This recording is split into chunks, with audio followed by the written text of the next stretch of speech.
नमस्कार, हम छत्तीसगढ़ देख रहे हैं आप और मैं हूं आपके साथ अवंतिका श्रीवास्तव। रुक करेंगे छत्तीसगढ़ की तमाम बड़ी खबरों का और सबसे पहले जगदलपुर से खबर है। आरक्षक की गोली मारकर हत्या कर दी गई है। कार्यक्रम में शामिल होने के लिए जवान यहां पर पहुंचा था। नेवरू बेंजाम के रूप में मृतक की पहचान हुई है। नक्सलियों पर हत्या करने की आशंका है, लेकिन मामले की जांच लगातार पुलिस की तरफ से की जा रही है। बड़ी जानकारी जगदलपुर से आरक्षक की गोली मारकर हत्या की गई है। एक कार्यक्रम में शामिल होने के लिए जवान यहां पर पहुंचा था।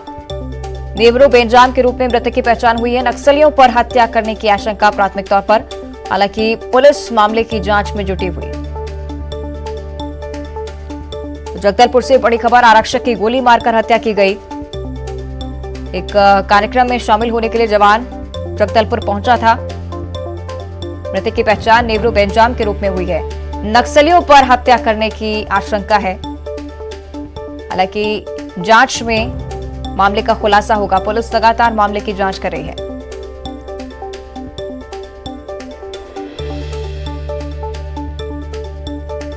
तो जगदलपुर से बड़ी खबर, आरक्षक की गोली मारकर हत्या की गई है। कार्यक्रम में शामिल होने के लिए जवान यहां पर पहुंचा था। नेवरू बेंजाम, मृतक की पहचान इस रूप में नक्सलियों पर हत्या करने की आशंका है और पुलिस जांच में जुटी हुई। जांच के बाद स्पष्ट हो पाएगा कि इस आरक्षक की हत्या क्या सच में नक्सलियों ने ही की है। कार्यक्रम में शामिल होने के लिए ये जवान जगदलपुर पहुंचा था और उसी दौरान ये घटना। ज्यादा जानकारी के लिए सहयोगी युगल हमारे साथ फोन लाइन पर जुड़ रहे हैं। युगल, क्या कुछ जानकारी इस पूरी घटना पर? देखिए अवंतिका, ये आरक्षक नेवरू बेंजाम है। ये एक सामाजिक कार्यक्रम में अपने शामिल होने के लिए गया हुआ था। कल रात को ये निकला हुआ था और इस बीच जो कार्यक्रम स्थल है मारडूम अंतर्गत जो मार्की कोडरी जो गांव है उसमें एक कार्यक्रम चल रहा था। वहीं पर इसकी जो शव है वो मिला है और एक अज्ञात व्यक्ति ने हत्या की है। बस्तर रेंज के आईजी सुंदर राज पी से हमारी बात हुई। उन्होंने कहा है कि माओवादी कहीं हमले तो नहीं किए हैं या उस पर जो जानलेवा हमला किया गया, गोली मारी गई है, उसके बाद जो शव बरामद हुआ है तो माओवादियों की संलिप्तता को लेकर के पूरी पुलिस है वो जांच कर रही है और इस मामले में अलग अलग एंगल से पूरी है वो जांच की जा रही है। दरअसल ये मारडूम थाना क्षेत्र अंतर्गत ये जो मार्की कोडरी गांव है वो आता है और यहाँ पर ये गया हुआ था। पुलिस अब सभी बिंदुओं पर जांच कर रही है, लेकिन अभी स्पष्ट नहीं हो पाया है कि क्या माओवादियों ने ही उस पर हमला किया है, लेकिन आशंका ये भी व्यक्त किया जा रहा है। दरअसल वहां पर और कोई था ही नहीं क्योंकि माओवादी क्षेत्र है, तो ऐसे में आशंका यही व्यक्त की जा रही है कि माओवादियों ने घात लगाकर हमला किया होगा, जिसकी वजह से उसकी जो मौत है वो हुई है। पूरे मामले पर जो बस्तर के तमाम जो आला अधिकारी हैं, पुलिस है, थाना प्रभारी, सभी जो जांच कर रहे हैं। जी ठीक है, यानी कि प्राथमिक तौर पर यही आशंका कि नक्सलियों ने हमला किया और हत्या की है। हालांकि जांच के बाद स्पष्टीकरण साफ होगा। लेकिन युगल, अगर आरक्षक की बात की जाए, किस तरह का कार्यक्रम यहाँ पर आयोजित किया गया था जिसमें शामिल होने के लिए पहुंचा था? साथ ही क्या परिवारजनों से अभी तक बातचीत? जी देखिए, अभी परिवार के किसी सदस्यों से बातचीत नहीं हो पाई है। पुलिस के आला अधिकारियों से बात हुई है और वो वहां पर बातचीत कर रहे हैं और किस तरह की ये घटना घटित हुई। लगभग 4:30 बजे की ये घटना बताई जा रही है और उसके बाद जो पूरी अफरा तफरी का माहौल हो गया और वहां पर पूरे मसले पर पुलिस है वो जांच कर रही है। क्योंकि माओवादियों की संलिप्तता हो सकती है, ये आशंका व्यक्त किया जा रहा है, क्योंकि परिवार ने किसी तरह के अन्य जो लोग हैं उनसे किसी तरह के कोई वाद विवाद की बात नहीं कही है। तो ऐसे आशंका व्यक्त किया जा रहा है कि हो न हो कि कहीं न कहीं जो माओवादी है उनकी संलिप्तता हो सकती है। इसी आशंका पर पूरे पुलिस है वो जांच कर रही है। ठीक है, शुक्रिया आपका युगल इस जानकारी के लिए।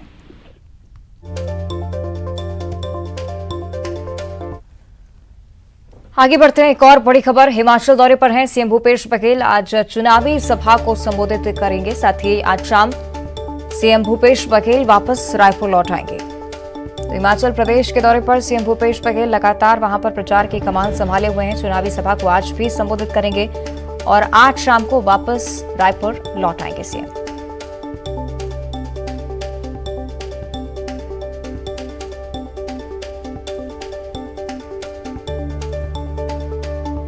लगातार हिमाचल प्रदेश में चुनावी सभा को संबोधित कर रहे हैं सीएम भूपेश बघेल। आज शाम को वापस रायपुर लौटने का कार्यक्रम है।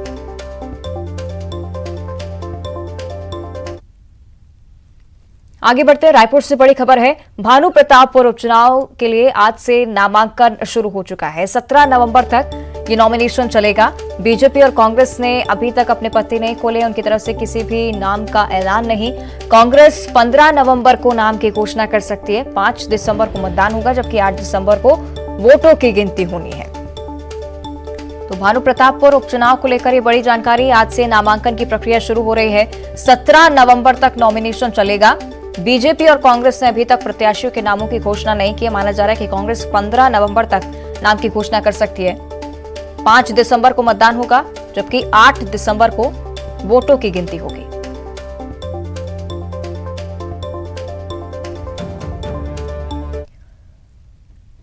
और भानु प्रतापपुर उपचुनाव को लेकर एक और बड़ी जानकारी। आरक्षण को लेकर सर्व आदिवासी समाज का एक बड़ा फैसला सामने आया है। सर्व आदिवासी समाज हर गांव से एक प्रत्याशी उतारेगा। सर्व आदिवासी समाज के नेताओं ने इस बात की जानकारी दी है कि उपचुनाव के लिए हर गांव से प्रत्याशी खड़े करेंगे।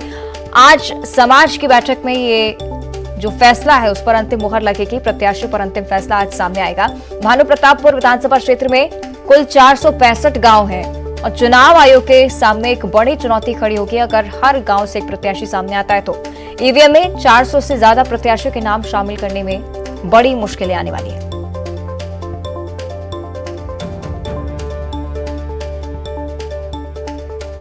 उतना प्रत्याशी होगा ताकि कोई भी राजनीतिक दल हमारे वोट पर सेंध न लगा सके। अच्छा, कोई पर्टिकुलर एक प्रत्याशी पर्टिकुलर अगर एक प्रत्याशी होगा तो हम विधानसभा क्षेत्र यहाँ पे कमजोर वर्ग के लोग हैं, प्रलोभन में इसमें सब आ जाएंगे।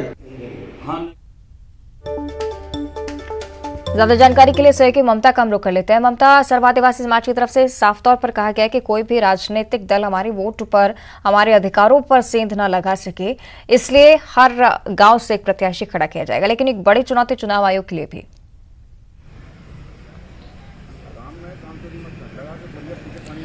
बिल्कुल, देखिए, अनुसूचित जनजाति का जो आरक्षण है वो 32% से घटकर 20% हो गया और उसी को लेकर ये तमाम जो आंदोलन है, प्रोटेस्ट है, वो किए जा रहे हैं। और ये जो डिसीजन लिया जा रहा है वो भी एक तरह से कह सकते हैं कि एक प्रोटेस्ट का तरीका ही है। और लगातार आदिवासी समाज जो है आरक्षण पहले जैसे बरकरार रखने को लेकर लगातार आंदोलन कर रहे हैं, सरकार को घेर रहे हैं। विपक्ष की तरफ से भी अगर हम बात करें तो लगातार प्रोटेस्ट किए जा रहे हैं।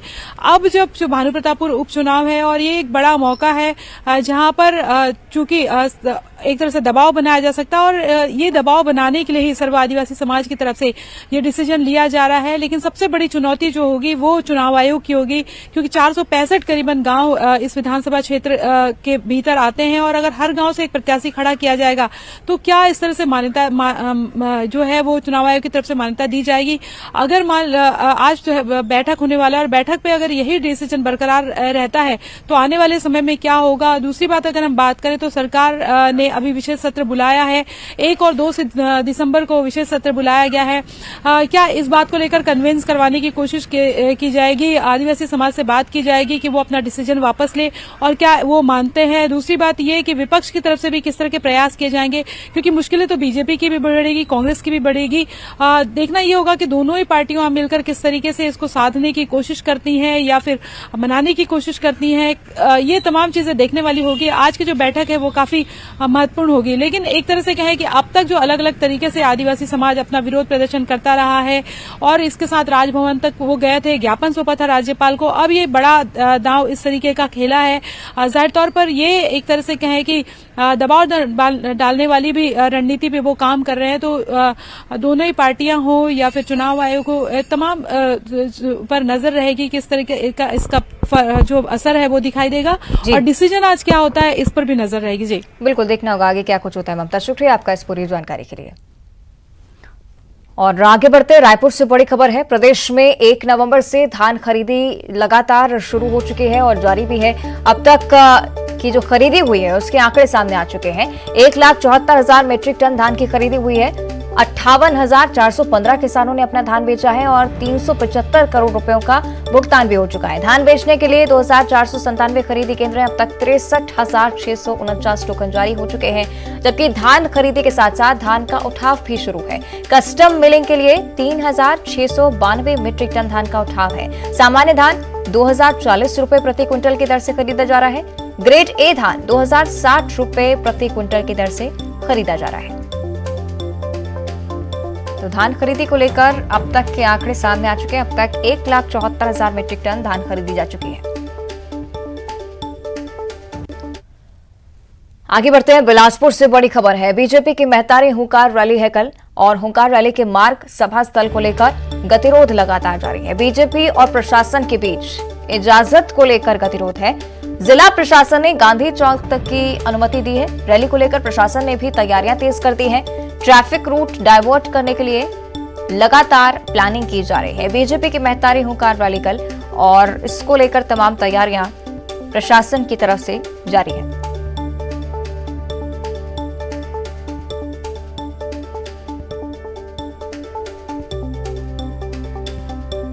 हुंकार रैली के मार्ग सभा स्थल को लेकर लगातार बीजेपी और प्रशासन के बीच गतिरोध बरकरार है। जिला प्रशासन ने गांधी चौक तक की अनुमति दी है और रैली को लेकर ट्रैफिक रूट भी डाइवर्ट किए जा रहे हैं। और अब जशपुर से बड़ी खबर है। झिंकी पहुंचा है 45 हाथियों का झुंड और लगातार हाथियों के उत्पात से लोग भी परेशान है। चराईडांड बतौली स्टेट हाईवे को हाथियों के झुंड ने पार किया और सड़क पार करने के दौरान 2 घंटे तक इस नेशनल हाईवे पर जाम लगा रहा। हाथी लगातार फसलों को नुकसान भी पहुंचा रहे हैं। पहली बार इतनी बड़ी संख्या में हाथियों का दल यहां पर पहुंचा है। जानकारी जशपुर की, झिंकी पहुंचा है 45 हाथियों का झुंड। चराईडांड बतौली स्टेट हाईवे जहां पर हाथियों के झुंड की मौजूदगी देखी गई और उनकी मौजूदगी की वजह से 2 घंटे तक इस स्टेट हाईवे पर जाम लगा रहा। और अब कांकेर से बड़ी खबर। शहर में एक बार फिर से 3 भालू नजर आए हैं। अलबेलापारा वार्ड की गलियों में घूमते दिखे 3 भालू। भालू को देखकर वार्डवासी भी दहशत में आ गए। रोजाना भालू देखने की वजह से वन विभाग पर भी तमाम सवाल खड़े हो रहे हैं कि आखिर किस तरह से वन विभाग इस स्थिति को हैंडल कर रहा है, क्योंकि हर रोज भालू से जुड़ी जानकारियां कांकेर से सामने आ रही हैं। अलबेलापारा में इस बार 3 भालू नजर आए हैं और वार्डवासियों में दहशत का माहौल है।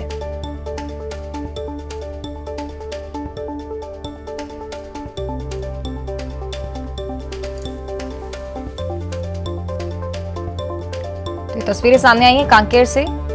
वार्डवासी लगातार भालू की आमद की वजह से डरे हुए। अलबेलापारा वार्ड में 3 भालू घूमते नजर आए हैं और वन विभाग पर लगातार सवाल खड़े हो रहे हैं कि किस तरह से आखिर वन विभाग इस सिचुएशन को हैंडल कर रहा है, क्योंकि कांकेर में लगातार भालुओं की आमद देखी जा रही है।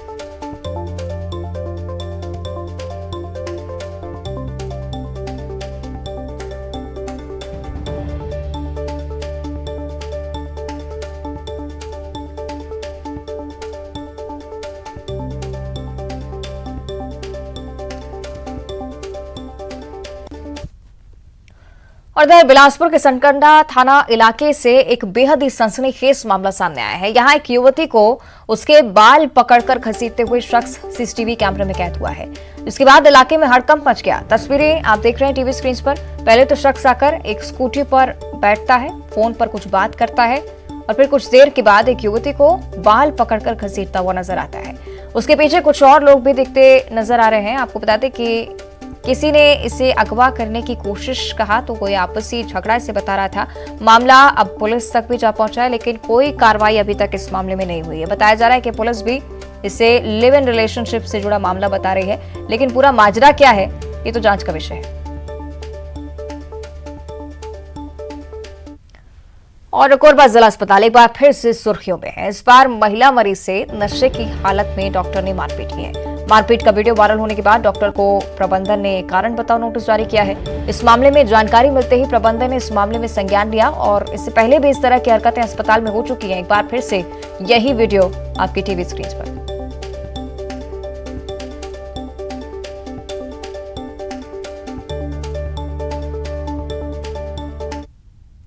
संज्ञान में आया है बात वाली वीडियो प्राप्त हुआ, उसको शोकास नोटिस इशू करूँगा। तत्संबंध में नियमानुसार था भाई। क्या बात है सामने आपका? कुछ बात वो सामने कौन डॉक्टर थे वो ड्यूटी पे और मरीज कैजुअलिटी के डॉक्टर्स थे और वो जो मैंने देखा मेरे को मतलब जो पता चला जैसे कि वो काफ़ी मतलब एक्साइटेड थे और हाँ ऐसा मतलब बराबर बात नहीं सबके सामने फिर जारी कर रहा हूँ नोटिस जारी कर रहा हूँ तत्संबंध में। आगे बढ़ते हैं। कांकेर से बड़ी खबर है। पुलिस के हत्थे चढ़े मवेशी तस्करी करते 3 आरोपियों को पुलिस ने गिरफ्तार कर लिया है। मवेशी वाहन में भरकर महाराष्ट्र ले जाए जा रहे थे। बड़गांव पुलिस ने इस कार्रवाई को अंजाम दिया। मुखबिर की सूचना पर पुलिस ने इन तस्करों को पकड़ने में सफलता हासिल की है। और अब रायगढ़ से बड़ी खबर। केलो नदी में रेत खनन का खुला खेल चल रहा है। रोजाना 25 से 30 ट्रैक्टर यहां से अवैध परिवहन कर निकलते हैं। प्रशासन की नाक के नीचे से अवैध खनन का ये काम चल रहा है। खनिज विभाग जानकर भी अनजान बना रहता है। खर्रा घाट पर केलो नदी में रेत उत्खनन लगातार जारी और रेत के उत्खनन और परिवहन पर बैन लगा हुआ है। उसके बावजूद तस्वीरों में आप देख सकते हैं किस तरह से रेत माफिया यहां पर बेखौफ। और बलौदाबाजार की बात करेंगे। न्यूज 18 की खबर का बड़ा असर हुआ है। स्कूलों में जल्द ही शिक्षकों की नियुक्ति होगी, ऐसी जानकारी। शिक्षकों की कमी से स्कूल जूझ रहे हैं और इन स्कूलों में अब भर्ती प्रक्रिया शुरू होने वाली है। जिला शिक्षा अधिकारी ने स्कूलों से आवेदन भी मांगे हैं। आपको बता दें कि न्यूज 18 प्रमुखता से इस खबर को दिखा रहा था और न्यूज 18 पर खबर दिखाए जाने के बाद अधिकारियों ने हालातों की सुधरी। और अब बात सूरजपुर की। शुगर फैक्ट्री में गन्ना की खरीदी लगातार जारी है। केरता में महामाया सरकारी शक्कर कारखाना है और अब तक 500 किसानों से गन्ना खरीदी का भुगतान भी हुआ है। 91 लाख रुपए का भुगतान किया गया है। साथ ही गन्ना खरीदी में तेजी भी देखने को मिल रही है। गन्ना खरीदी राशि भुगतान से किसानों में खुशी है।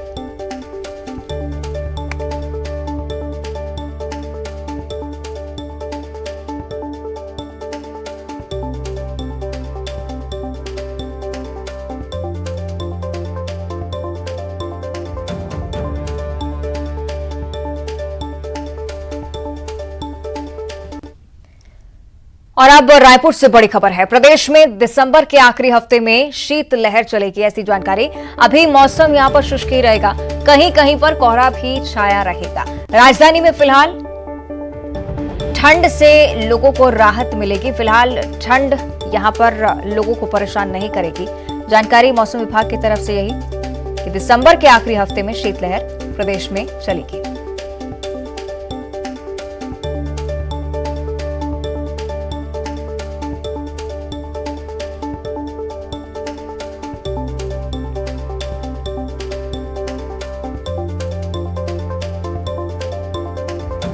रायपुर से जानकारी। प्रदेश में दिसंबर के आखिरी हफ्ते में शीतलहर चलने वाली है। अभी मौसम शुष्क रहेगा। अभी कड़के की ठंड लोगों को परेशान नहीं करेगी। अभी फिलहाल उत्तर पूर्व से हवा का आगमन है शुरू हो गया है, जो शुष्क है और साथ ही ठंडी है। इसके प्रभाव से फिलहाल छत्तीसगढ़ में आज से न्यूनतम तापमान में गिरावट का दौर शुरू होने की संभावना है। ये लगभग गिरावट है अगले 4-5 दिनों तक चलने की संभावना है। अभी फिलहाल मौसम शुष्क रहेगा। मैक्सिमम टेम्परेचर में विशेष परिवर्तन नहीं होगा, लेकिन उसमें भी थोड़ी सी गिरावट संभावित है।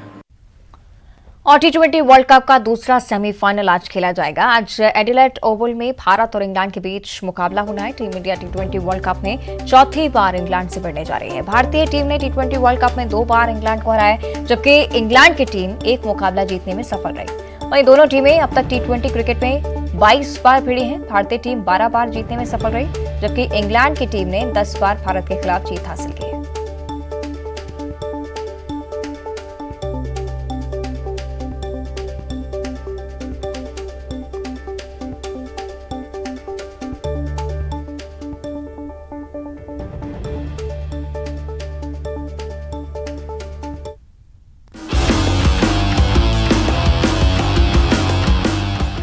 एडिलेड का ओवल तैयार है महा मुकाबले के लिए। वो मुकाबला जो तय करेगा कि फाइनल में कौन पहुंचेगा। हालांकि भारत और इंग्लिश टीम के बीच होने जा रहे सेमीफाइनल मैच में पलड़ा टीम इंडिया का ही भारी माना जा रहा है।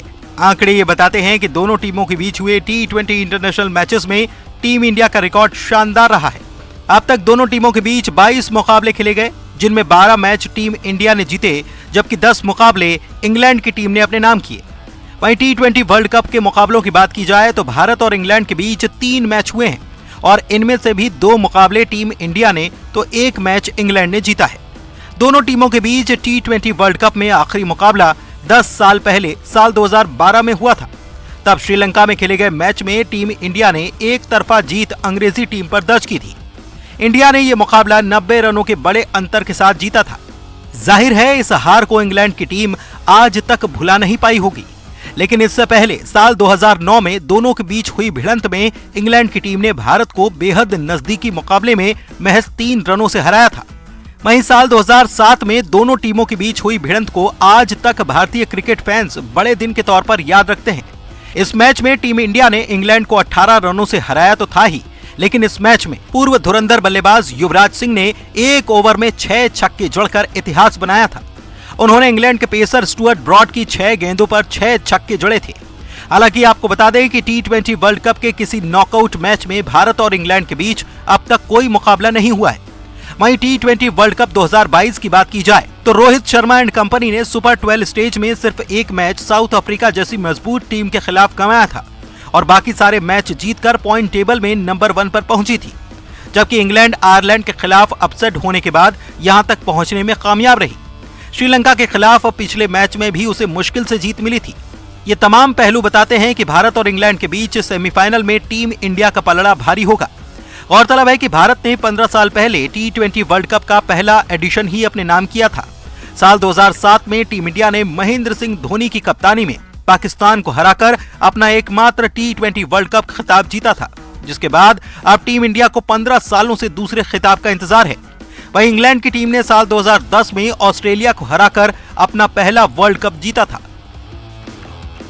Bureau report, news 18।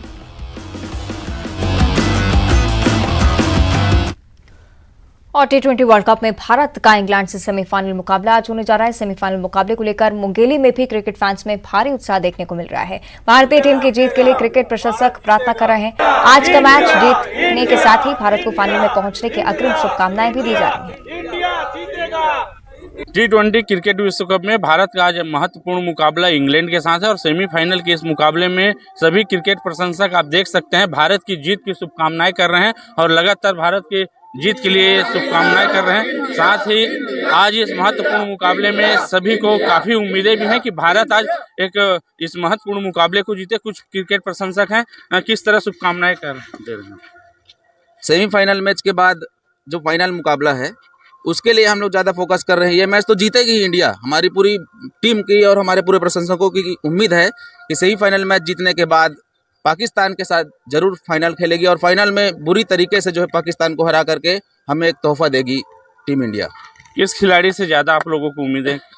Virat Kohli के ऊपर पूरा भरोसा है और पूरा मैच निकाल लेंगे, पूरा उम्मीद है। और इंग्लैंड को हराने के बाद पाकिस्तान को भी जोरदार हराएंगे। इस बार जबरदस्त हराने की उम्मीद है। किस तरह शुभकामनाएं प्रार्थनाएं? पूरा भगवान से प्रार्थना है, हमारे पूरे टीम के तरफ से भगवान से कि भारत ही जीते और हमारे भारत को आगे की ओर ले जाए।